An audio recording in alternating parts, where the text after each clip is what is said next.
This video is sponsored by Skillshare. Click the link in the description for more information. Eastern philosophy has always had very similar goals to Western philosophy, that of making us wiser, less agitated, more thoughtful, and readier to appreciate our lives. However, the way that Eastern philosophy has gone about this has been intriguingly different. In the East, philosophy has taught its lessons via tea-drinking ceremonies, walks in bamboo forests, or contemplations of rivers.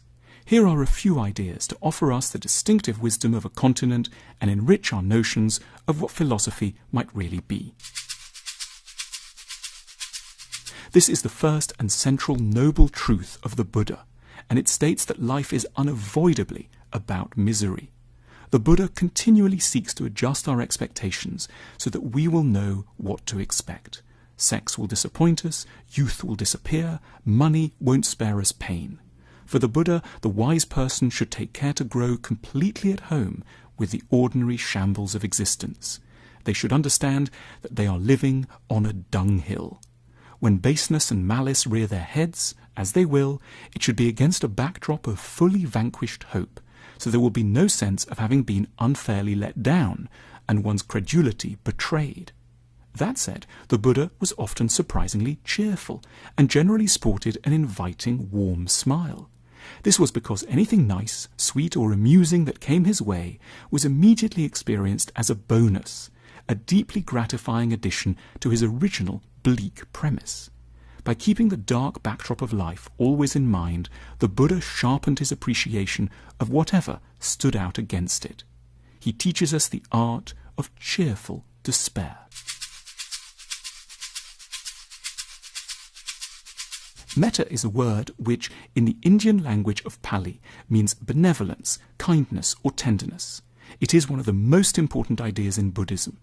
Buddhism recommends a daily ritual meditation to foster this attitude, what is known as metta bhavana.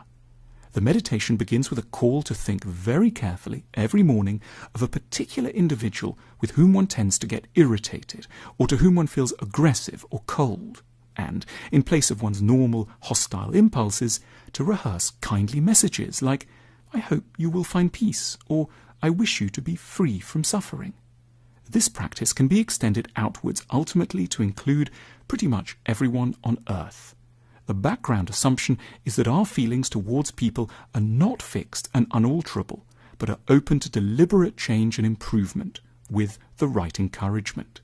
Compassion is a learnable skill, the Buddhists tell us, and we need to direct it as much towards those whom we love as those we are tempted to dismiss and detest.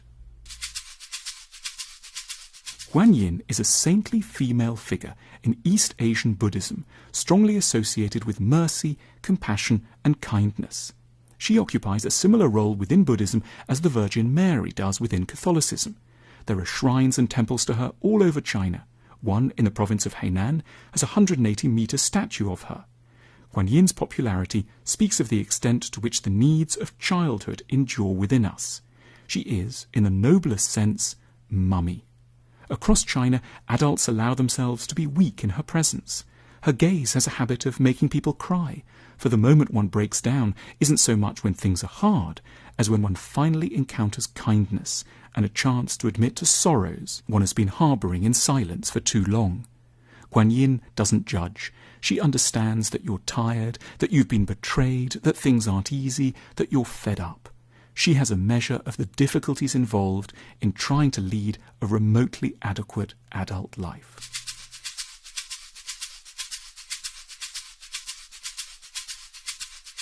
Wu Wei is a Chinese term at the heart of the philosophy of Taoism.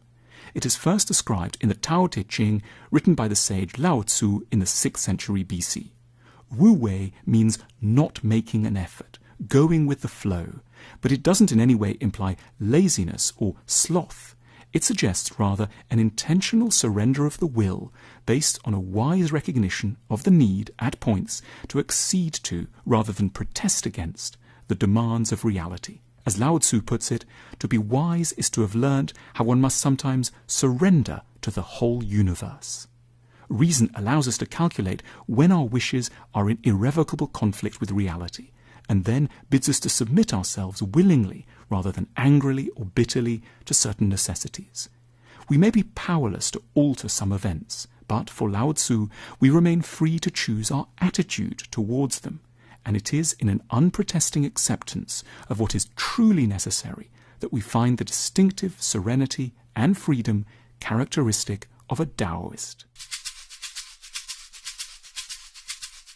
East Asia has been called the bamboo civilization, not merely because bamboo has been widely used in daily life, but also because its symbolic qualities have been described and celebrated for hundreds of years in the philosophy of Taoism. Bamboo is surprisingly classified as a grass rather than a tree, yet it's tall and strong enough to create groves and forests. Unlike a tree trunk, the stems of bamboo are hollow, but its inner emptiness is a source of its vigour. It bends in storms, sometimes almost to the ground, but then springs back resiliently. We should, says Lao Tzu, become as bamboo already is. The greatest painter of bamboo was the Taoist poet, artist and philosopher Zhengzhi of the Qing dynasty. Zhengzhi is said to have painted 800 pictures of bamboo forests and saw in them a perfect model of how a wise person might behave. Beside one pen and ink drawing of bamboo, he wrote in elegant script, "Hold fast to the mountain, take root in a broken-up bluff, grow stronger after tribulations, and withstand the buffeting wind from all directions." It was a message addressed to bamboo, but meant, of course, for all of us.